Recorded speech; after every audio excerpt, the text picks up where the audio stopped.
Welcome back to Fix It DIY, and today we are going to be doing a coolant flush on my Hyundai Sonata 2014, and we're also going to be replacing the radiator cap.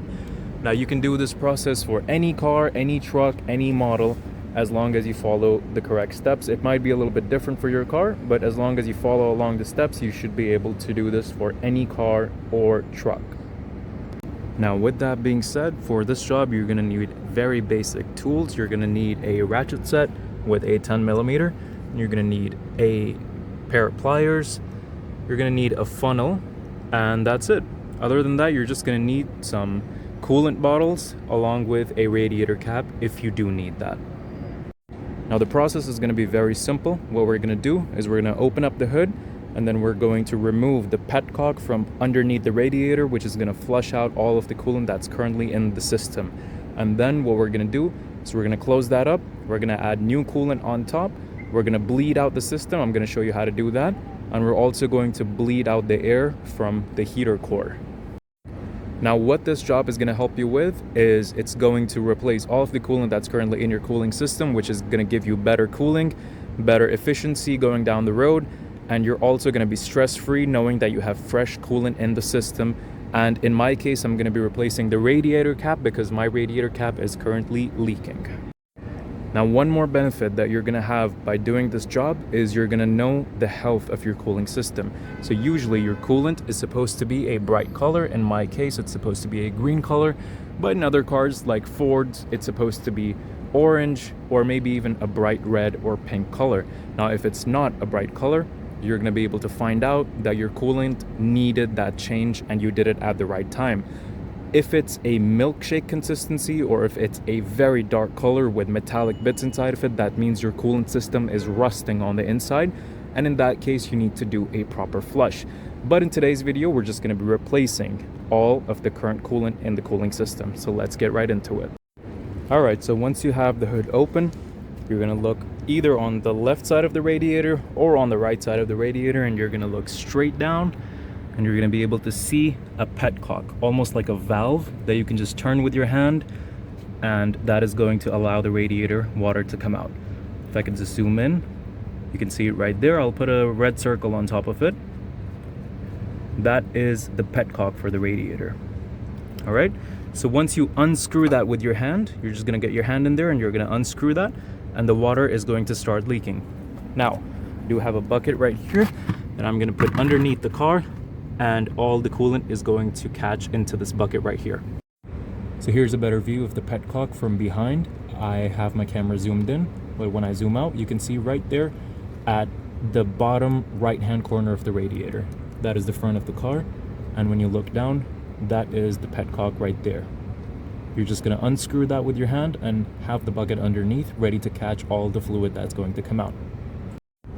Alright, so as I said, that is the petcock right there, and I'm just going to unscrew this just using my hand if it's not too tight. Now, be very careful, as you really want to do this when the engine is cold and not hot, because the coolant can burn your finger. Now, as you can see, I'm unscrewing it, and once I unscrew it, now as you can see, water is slowly coming out of it. Now once you remove the petcock and the water starts draining, what you could do is you could open up the radiator cap, and that's going to allow the coolant to drain faster as the air can enter the radiator from here. So you're going to hear in the video that the water starts going down faster as soon as I open it. And if we look down into the bucket, you're going to see coolant dripping into the bucket right here.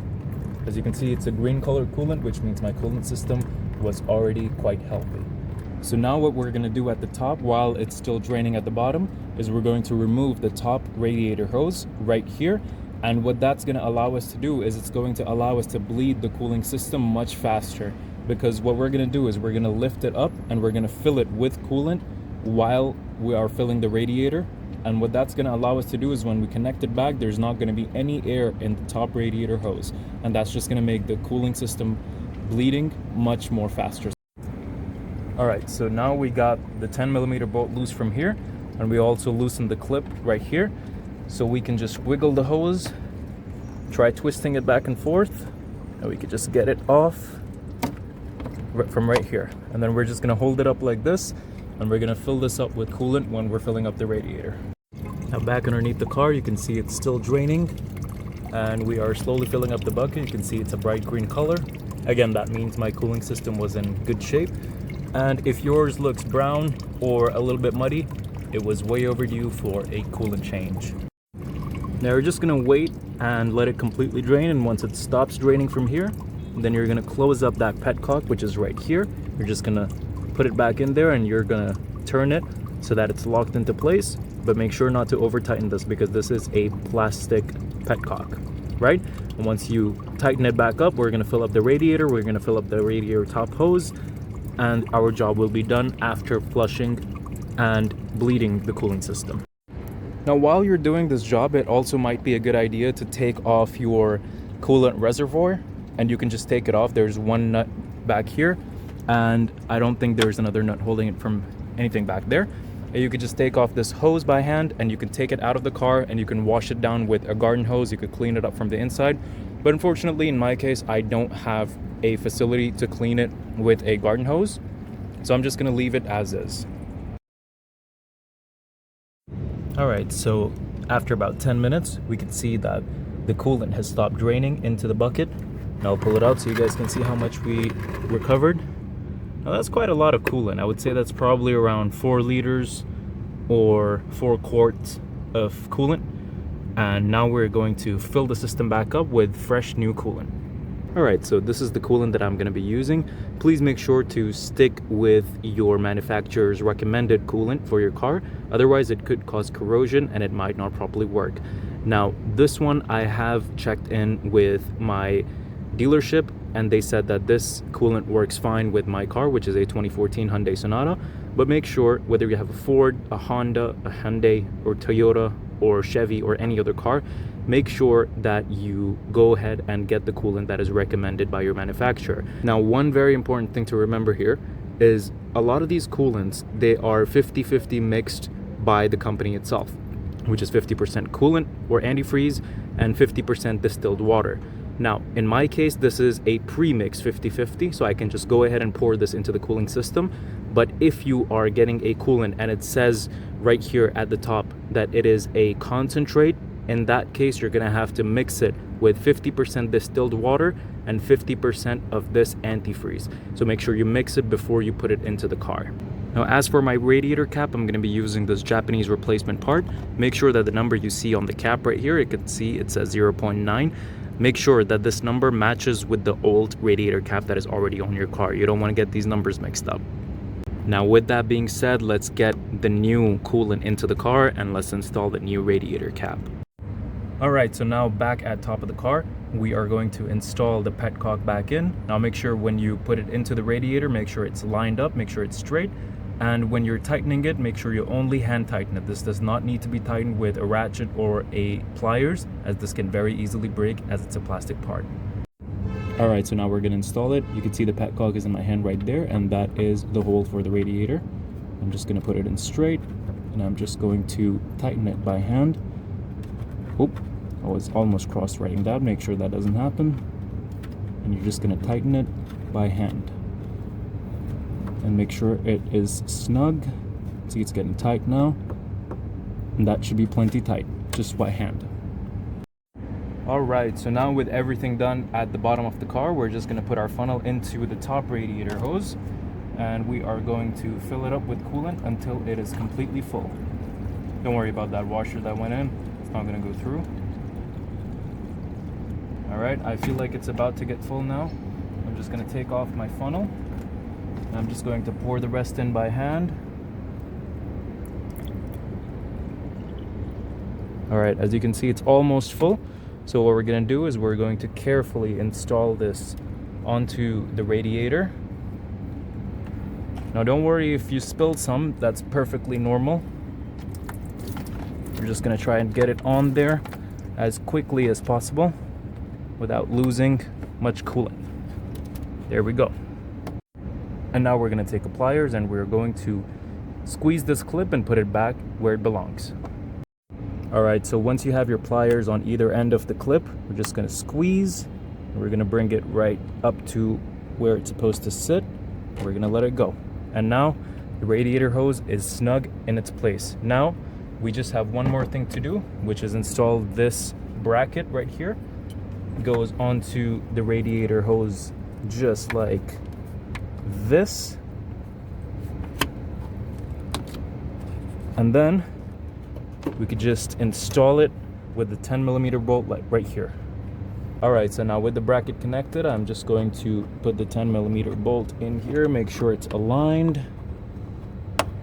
Put this in here. And then I'm going to snug it up with a ratchet. Alright, so now we're just going to snug this up. Make sure not to over tighten this as well because it is plastic. And there we go. That's snug enough. That's not going anywhere. Now, we're just going to put our funnel into the radiator cap. We're going to start pouring our coolant in.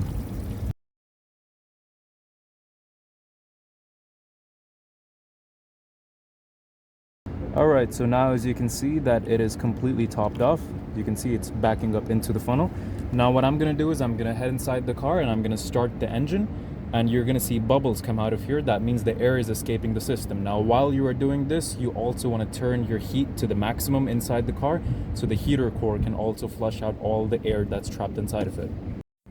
Okay, so inside the car now, we're going to turn on the car in a second, but I just want to show you. You want to turn the heat up all the way to the maximum, and you want to turn the AC compressor off and put your fan speed on full blast. That's going to ensure that all the coolant comes through the radiator into the heater core, and it's going to flush out all the air bubbles. And since the funnel is the highest point in the engine, the bubbles are naturally going to follow the path that goes up to the highest point, and they're gonna vent out. So now with the car started, we are just going to wait for all the bubbles to come up. You can even squeeze the radiator hoses and you can see the bubbles coming up. That means the coolant system is getting bled. I'm also going to go ahead and squeeze the lower radiator hose to make sure all the bubbles come out. Now, while the car is started and we're waiting for it to reach operating temperature, it might be a good idea to keep your eye on the temperature gauge. I'll just show you what that looks like in a second here. Right there, you can see the temperature gauge is at 3 bars. In my car, it goes up to the middle point. In your car, if you know exactly where the temperature sits at operating temperature, you're going to wait for it to get there, and then you're going to watch for bubbles coming out of the engine. Now is also a very good time to check for leaks. So any hoses that you took off, I took off the upper and the lower radiator hose. So it might be a good idea just to get underneath the car and to check for leaks. Don't worry about that. I just spilled that a little bit when we were taking it out. But right now I don't see anything dripping underneath the car and there are no fresh leaks. So I think we are good to go for the leaks. Now we're just going to wait for it to get up to operating temperature and make sure all the bubbles get out. Let me see if I can get a couple more out by squeezing the hose. As you can see right there, some more bubbles coming out. And we're just going to wait until all the bubbles have escaped. Alright, so now there's no more bubbles and I've turned off the car. As you can see, it is perfectly at level. So I'm just going to take this off and I'm going to put in the new radiator cap. Let's just do that without at least trying to make a mess. Trying not to, I mean. Fortunately, I don't have a spill-proof funnel, so it's something I have to live with. You just press it on there and then you press and turn. Make sure it's locked in place. Feel the sides, make sure it's not open from anywhere. If it is, you're going to start hearing bubbles when you start the car, and it'd be a good idea to just take it off and press it back on and turn it until it's in the lock position. So now with the radiator topped off and closed, we're just going to fill up the coolant reservoir. Make sure to fill it up to the full line.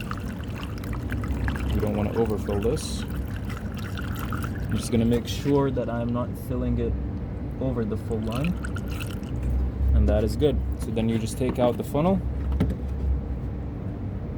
you close the cap, and you make sure it locks into place. So with everything done, we're just going to take the old coolant and we're going to put it into empty coolant bottles. Be responsible. This tastes very sweet to animals, and if they drink it, it is toxic. So I'm just going to make sure to get rid of this in a safe and responsible manner. Just going to put these into old coolant bottles. I'm going to take it to the local recycling center. Alright, so with that, everything is done. Make sure you take your car out for a test drive and make sure it does not overheat on the road. And I'll see you guys next time.